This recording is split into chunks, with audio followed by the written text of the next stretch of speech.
आपको ध्यान रखना होता है कि हम लोगों के लिए सिर्फ इस डिस्कशन के लिए खत्म नहीं हो जाएगी जिंदगी, इसके आगे भी बहुत बड़ी जिंदगी है।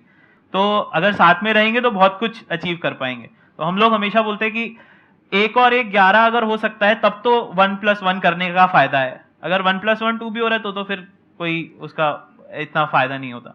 इसमें मेरा एक छोटा सा वो है कि एक तो कम्युनिकेशन गैप मत रखिए कभी भी। मीन्स आप गुस्सा है अपने पार्टनर से, आपको बहुत गुस्सा आ रहा है उसकी किसी बात पे, आप बात कीजिए। सेकंड चीज, एकदम ब्लाइंड ट्रस्ट, मीन्स आपको ऑनेस्ट रहना पड़ेगा। और तीसरी चीज की, मान ले तो उन्होंने कोई डिसीजन लिया, अब आपको ये नहीं कि आप उस पर लग गए, और ये तो हो ही नहीं सकता। ये ओवर द टाइम आएगा कि आप उन्होंने कोई डिसीजन लिया और आपको उससे का कोई बहुत लॉस हुआ। जैसे मेरे साथ फर्स्ट टाइम क्या हुआ कि हम लोग 4-5 महीने काम करते हुए थे, काम अच्छा हो गया तो मैंने एक डिसीजन ले लिया कि भाई हम पूरे भारत में अब एडवर्टाइजमेंट देंगे अखबार में, न्यूज़पेपर में। वर्दा ने कहा ओके करेंगे। उसने पूरा एजेंसी से बात की, उसको पूरा पे कर दिया। जिस दिन वो निकलने वाला था उस दिन एक दिन पहले मेरा दिमाग बदल गया। मैंने अरे ये तो घाटे की चीज है, तो सही नहीं, अभी हम लोग इतने बड़े नहीं हुए कि हम लोग इतना फैल जाएं, मैनेज कैसे होगा, नेगेटिविटी आएगी अगर मैनेज नहीं हो पाया। मैंने कहा यार इसको रोको, बोले पैसे तो चले गए। तो वहां पे झगड़ा हो सकता था, वहां पे वरदान कहता आपने इतना पैसे का लॉस करा दिया, उसने सपोर्ट किया मीन्स, तो उससे मुझे थोड़ा सा और मिला और अच्छा कॉन्फिडेंस आया। मेरा यहाँ पे ना क्वेश्चन है आप दोनों से कि जैसे यूजुअली क्या होता है बिजनेस में, जैसे 2 को फाउंडर्स होते हैं तो एक होता है जो बहुत ही ऑप्टिमिस्टिक होता है और दूसरा उसको थोड़ा सा रोकता है, लगाम लगाता है। तो आप में से कौन वो रोल प्ले करता है? हंस रहे हो, आपकी हंसी बहुत कुछ कह रही है। वैसे सर बहुत ज्यादा ग्रोथ ओरिएंटेड हैं। पहले मैं शायद थोड़ा ज्यादा रोकता था, लेकिन अब वो धीरे धीरे मैं अब वो भी करना बंद कर दिया। क्योंकि मैं एक छोटी सी स्टोरी बताता हूँ कि जिस टाइम पे हम लोग का एक चैनल, जो मेन चैनल है जिसके अभी करीब 8.5-9 मिलियन सब्सक्राइबर्स हैं, हम लोगों ने डिसाइड किया हम एक और चैनल स्टार्ट करेंगे। ये सर का डिसीजन था कि हम एक और स्टार्ट करेंगे। हमें मेन चैनल काफ़ी अच्छा सब कुछ कर रहा था और लिटरली हमने स्टार्ट किए हुए तब 3 महीने हुए थे। तो मेरे को ये था कि क्या करना है यार, सब तो अच्छा है, क्यों। तो सर ने बोला नहीं, हम लोग ना डिफेंस में आएंगे, हम डिफेंस के स्टूडेंट्स को भी पढ़ाना शुरू करेंगे। तो ये भी एक मूव बहुत स्ट्रांग था कि हमें एक और चैनल खोलना है जहाँ पे 0 सब्सक्राइबर बेस से हम दोबारा से शुरू करेंगे, जहाँ हमें कोई जानता नहीं होगा।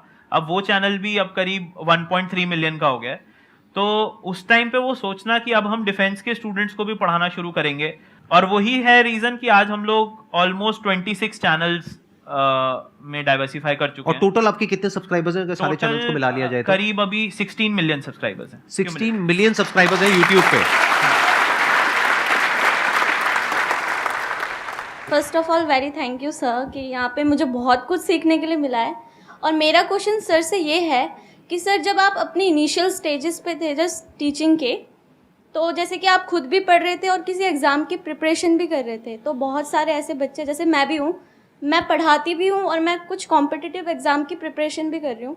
तो कई बार क्या होता है कि हम एक बार में क्लियर नहीं करते उस चीज़ को, हमें 1-2 मतलब बहुत सारे अटैम्प्ट देने पड़ते हैं। तो उस टाइम में माइंड में एक थॉट चलता है कि हम तो इतनी बार फेल हो गए हैं, क्या पता हम अपने स्टूडेंट्स को उतना अच्छा दे पा रहे हैं कि नहीं। तो इस डीमोटिवेशन से कैसे खुद को टैकल करें? इसमें जैसे मैं बहुत बार फेल हुआ हूँ, इतनी बार फेल हुआ हूँ कि एक बार तो मेरे पूरे गांव में टैग लग गया था कि वो सबसे बड़ा फेलियर है, उसका कुछ नहीं होने वाला, कि वहां भी गया बीटेक भी की, ये भी किया, कुछ नहीं होने वाला। मैंने एक चीज देखी कि अगर आप लग गए किसी चीज से, अब आप उसे छोड़िए मत। 2007 से मैंने गवर्नमेंट एग्जाम्स के फॉर्म फिल करने शुरू किए, 10 क्लियर होने वाली थी तब से।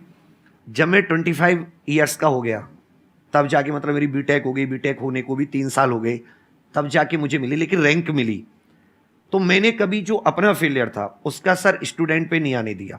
अब जब आप एग्जाम्स देते हैं तो अपने फेलियर से आपको अब बार बार एग्जाम देते हैं तो आपको एग्जाम की नॉलेज ज़्यादा हो जाती है।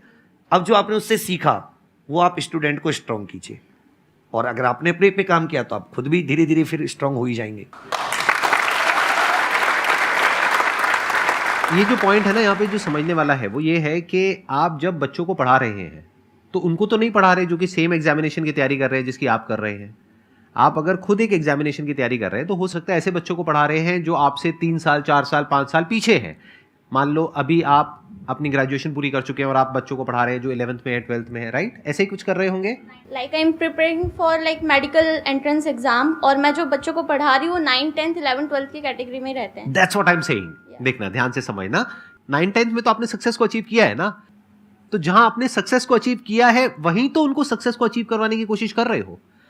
अभी आप मेडिकल की तैयारी कर रहे हो, दैट मीन्स आप अपनी 12th क्लियर कर चुके हो, एंड आई एम श्योर आपने अच्छे मार्क्स से क्लियर करी होगी। मैं ठीक कह रहा हूं ना? Yes, sir. तो जब आपने अच्छे मार्क्स से क्लियर करी है तो आप कैपेबल हो उन लोगों को अच्छे से पढ़ाने में और उन लोगों की अच्छे से तैयारी करवाने में, तो कभी भी अपने आप को अंडर एस्टिमेट नहीं करना चाहिए।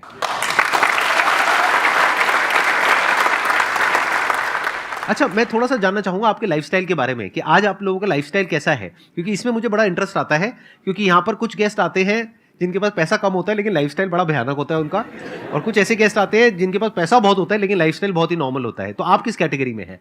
मेरा सेकंड वाली कैटेगरी है। मीन्स आराम से मस्त रहिए, ज्यादा चीजें खट्टी नहीं है मेरे पास। मैं ज्यादा ये वो ये भी मतलब गाड़ी फेरारीज बंगला, वगैरह वो सब नहीं है कुछ आपके नहीं। पास में? अपना बस स्कॉर्पियो खरीदी, उसके अलावा कोई बड़ी ऐसा कुछ नहीं। तो अपना ऐसा है कि पहनने के लिए टी शर्ट अपनी जो पढ़ाते उसी में है, और फिर 4-5 घंटे क्लासेस होती, तो बहुत ही उसी के अनुसार अपने आप ढल गए। बोला जाना कहीं है नहीं, संडे को भी क्लासेस, सैटरडे भी क्लासेस, करना कुछ है नहीं, तो क्यों ही फालतू का सब कुछ जोड़ा, फिर उसको साफ करते रहो, फिर उसको मैनेज करते रहो। और अभी भी आप खुद क्लासेस कंडक्ट करते हो? हाँ, मेरी इस 4-5 लेवल पे आने के घंटे बाद भी रेगुलर। डेली आप 4-5 घंटे क्लासेस कंडक्ट करते हो खुद? यस। बट कैसे टाइम निकाल पाते हो? क्योंकि एक है 600 लोगों की टीम को मैनेज करना और प्लस क्लासेस भी कंडक्ट करना। वरदान जी है इसलिए। अच्छा, इसलिए आपको वरदान मिला है।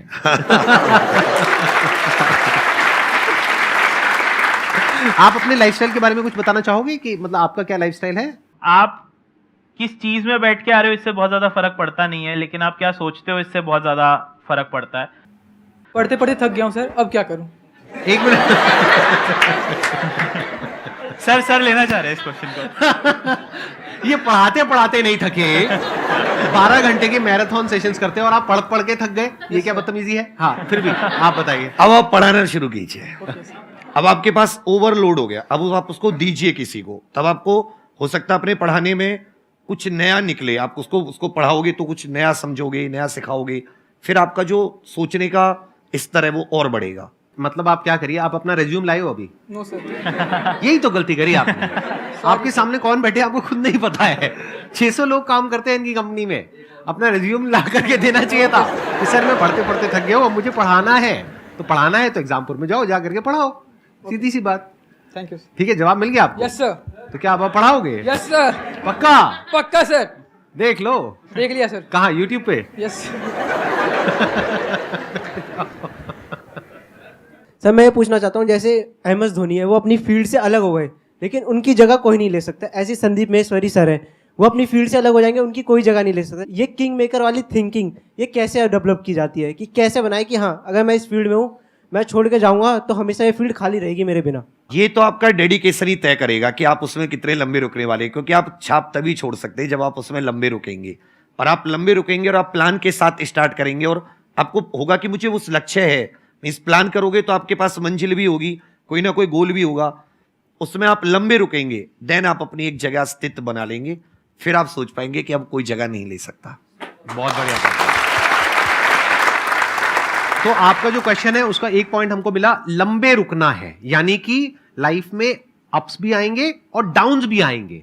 आपने अभी MS धोनी की बात करी, उनकी भी लाइफ में बहुत सारे अप आए हैं और बहुत सारे डाउन भी आए हैं पूरे, अगर आप करियर को देखेंगे तो जब डाउन फेज आता है किसी भी इंसान की लाइफ में, तब वो क्या करता है, ये डिसाइड करता है कि लॉन्ग टर्म में वो उस करियर में अपनी छाप छोड़ पाएगा या नहीं छोड़ पाएगा। ये सबसे इंपॉर्टेंट पॉइंट है जो इन्होंने बोला है। आप बताइए सर, आपका क्या टेक है? आपके क्वेश्चन में एक वर्ड था किंग मेकर, तो वो किंग अपने आप को नहीं, हमारे केस में हमेशा यही है, संदीप सर के में भी देखता हूं और हमारे में भी, किंग मेकर जो सामने सुन रहा है उसको हमें पॉजिटिविटी पहुंचानी है, चाहे वो हम पढ़ा के पहुंचाएं, चाहे वो हम मोटिवेट करके पहुंचाएं। तो वो जब हम पॉजिटिविटी पहुंचा पाते हो ना आप, तो आप अपने आप ही अपनी फील्ड में छाप छोड़ जाते हो। लेकिन वो हो सकता है कभी एक ही जने तक पहुंच रही हो, कभी हो सकता है 2.5 करोड़ लोगों तक पहुंच रही हो। बहुत बढ़िया। जब किसी काम को आप बहुत ही एक्स्ट्रा ऑर्डिनरी तरीके से करते हो और एक अच्छी नीयत के साथ में करते हो, ये दोनों चीजें जब जा करके मिल जाती है तो हिस्ट्री क्रिएट होती है, तो कुछ कमाल का होता है। Thank you so much for coming. It means a lot to me and to everybody here. Thank